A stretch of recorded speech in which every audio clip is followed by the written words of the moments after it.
मान्यवर, समस्या कहां से समाप्त शुरू हुई?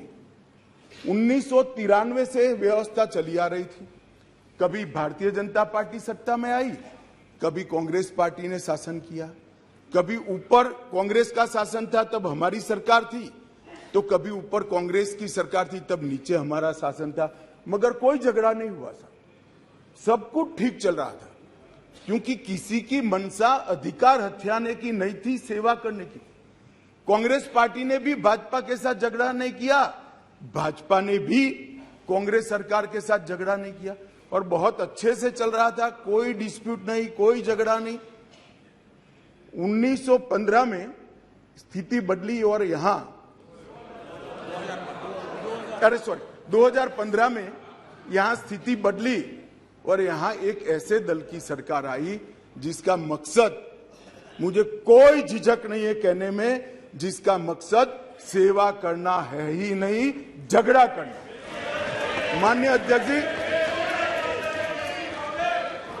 अध्यक्ष जी अनेक पार्टियों के मुख्यमंत्री रहे, अनेक पार्टियों की मिलीजुली सरकार रही, शुद्ध रूप से सरकार रही, मगर राष्ट्र सेवा करने में और जन सेवा करने में किसी भी पार्टी को कोई दिक्कत नहीं आई। मैं बाद में बात करूंगा क्या दिक्कत है, उसकी भी डिटेल बात करूंगा, प्रॉब्लम क्या है। प्रॉब्लम ट्रांसफर पोस्टिंग के अधिकार का नहीं है, विजिलेंस को कंट्रोल में लेकर बंगला जो बना दिया है, इसका सत्य छुपाना है। जो भ्रष्टाचार हो रहा है, इसका सत्य छुपाना है। मान्यवर मान्यवर,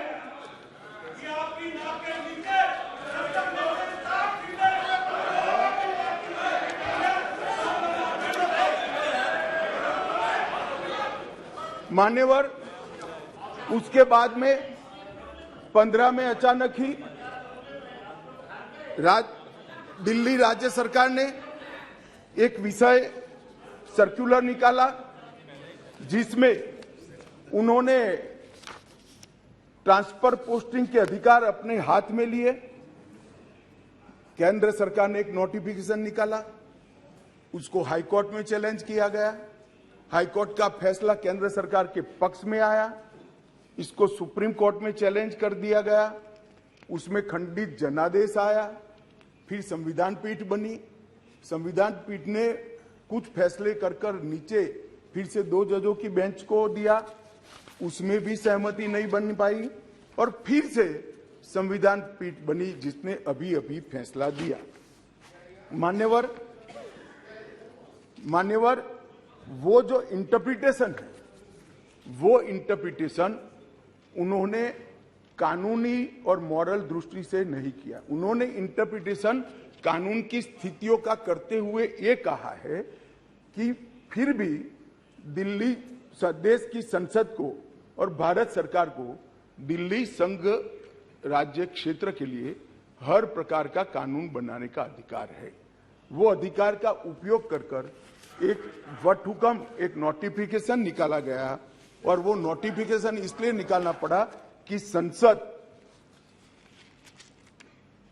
उस वक्त काम नहीं कर रही, मतलब संसद बैठी नहीं थी, बैठकें चल नहीं रही, तो नोटिफिकेशन निकला, और संसद सत्र के अनुपस्थिति में जो नोटिफिकेशन निकला, इसको मैं यहां लेकर आया हूं, जो आज सदन के चर्चा के लिए मैंने आप सबके सामने रखा है। मेरा सभी पक्ष के सदस्यों से विनती है कि चुनाव जीतने के लिए, किसी समर्थन हासिल करने के लिए, किसी पक्ष का विधेयक का समर्थन करना या विरोध करना, ऐसी राजनीति नहीं करनी चाहिए। नए गठबंधन बनाने के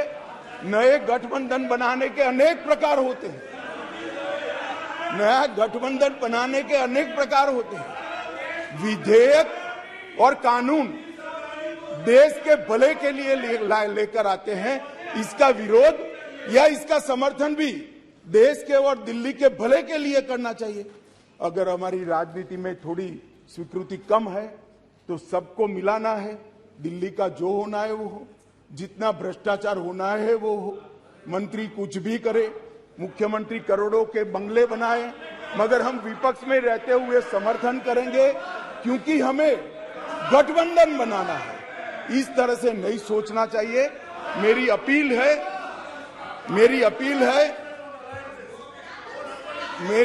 है विपक्ष के सदस्यों को कि आप दिल्ली की सोचिए, अलायंस की मत सोचिए। अलायंस से फायदा नहीं होने वाला है। अलायंस होने के बाद भी पूर्ण बहुमत से नरेंद्र मोदी प्रधानमंत्री बनने वाले हैं। इसलिए ये अलायंस के कारण जनता के हितों की बलि मत चढ़ाइए। जनता सब देख रही है। अलायंस कर आप अगर ऐसा सोचते हो, कि जनता का विश्वास हासिल कर दिया जाएगा, जनता का विश्वास आपको मिला था, मगर जिस तरह से 10 साल यूपीए ने शासन चलाया, 12 लाख करोड़ के घपले घोटाले करे, इसलिए आज वहां बैठे। और मैं फिर से कहना चाहता हूं, दिल्ली